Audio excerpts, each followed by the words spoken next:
Matrix multiplication is really useful since you can pack a lot of computation into just one matrix multiplication operation. But you should be careful of how you use them. In this video, I want to tell you about a few properties of matrix multiplication.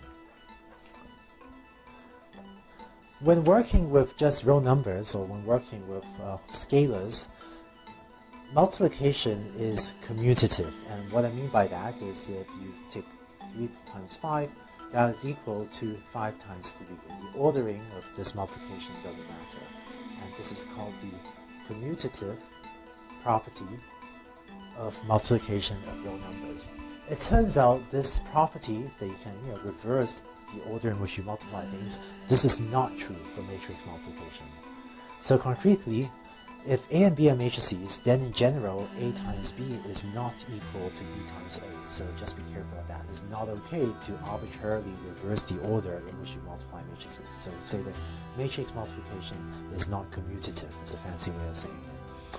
As a concrete example, here are two matrices. This matrix 1100 times 0020. And if you multiply these two matrices, you get this result on the right. Now, let's swap around the order of these two matrices. So I'm going to take these two matrices and just reverse them. It turns out if you multiply these two matrices, you get this second answer on the right. And, well, clearly, right, these two matrices are not equal to each other.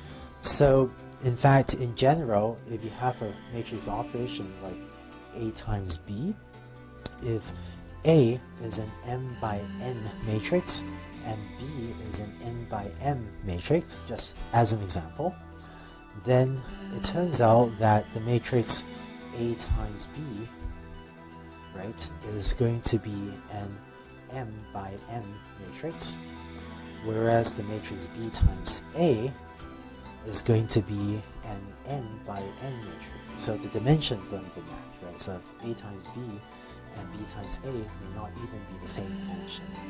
In the example on the left, I had all 2 by 2 matrices, so the dimensions were the same, but in general, reversing the order of the matrices can even change the dimension of the outcome. So matrix multiplication is not commutative. Here's the next property I want to talk about. So when talking about real numbers or scalars, let's say I have 3 times 5 times 2. I can either multiply 5 times 2 first, and I can compute this as 3 times 10, or I can multiply 3 times 5 first, and I can compute this as 15 times 2, and both of these give you the same answer, right? Both of these is equal to 13. So if it doesn't matter whether I multiply 5 times 2 first, or whether I multiply 3 times 5 first, because sort of 5 times 2 is equal to 3 times 5 times 2. And this is called the associative property of real number multiplication. It turns out that matrix multiplication is associative. So concretely, let's say I have a product of 3 matrices A times B times C. Then I can compute this either as A times B times C, or I can compute this as A times B times C, and these will actually give me the same answer. I'm not going to prove this, but you just take my word for it, I guess.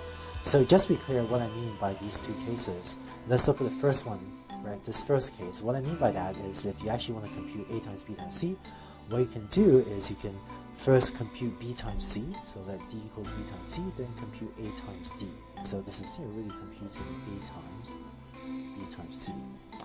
Or, for this second case, you can compute this as you can set E equals A times B, then compute B times C, and this is then the same as A times B times C.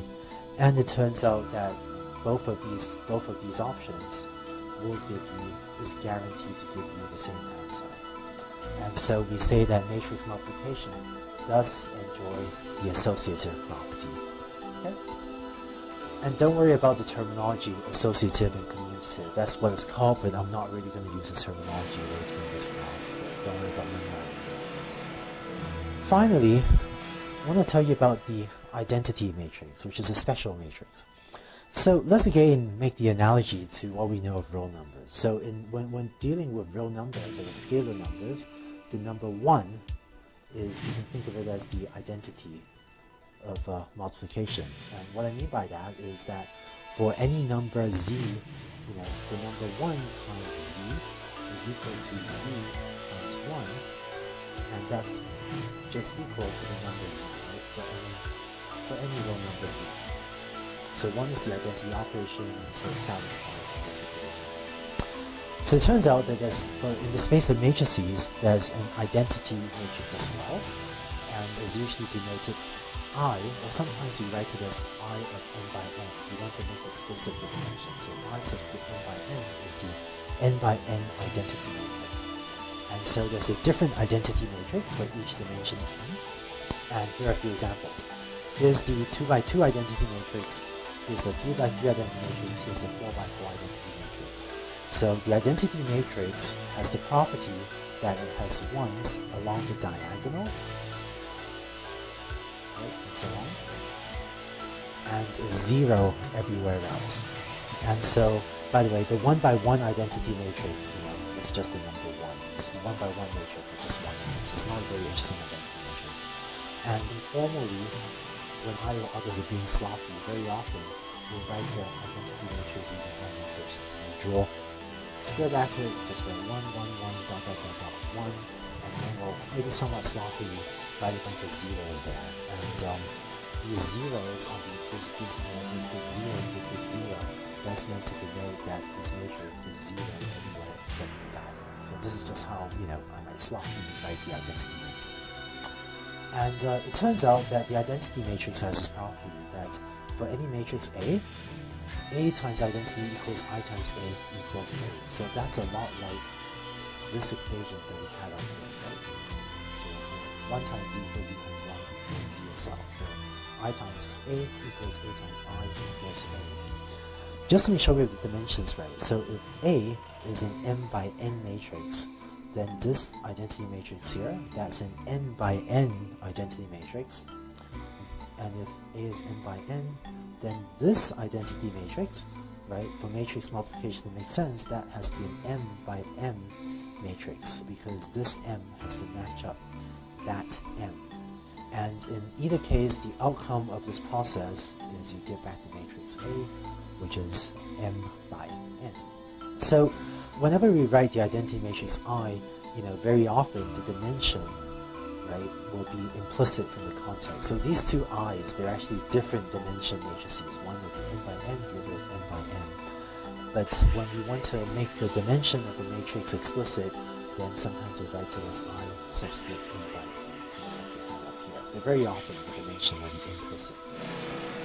Finally, just want to point out that earlier I said that A times B is not, in general, equal to B times A, right? That for most matrices A and B, this is not true. But when B is the identity matrix, this does hold true. That A times the identity matrix does indeed equal to identity times A. It's just that, this is not true for other matrices B in general. So that's it for the properties of matrix multiplication and special matrices like the identity matrix I want to tell you about. In the next and final video on our linear algebra review, I'm going to quickly tell you about a couple of special matrix operations, and after that you need everything you need to know about linear algebra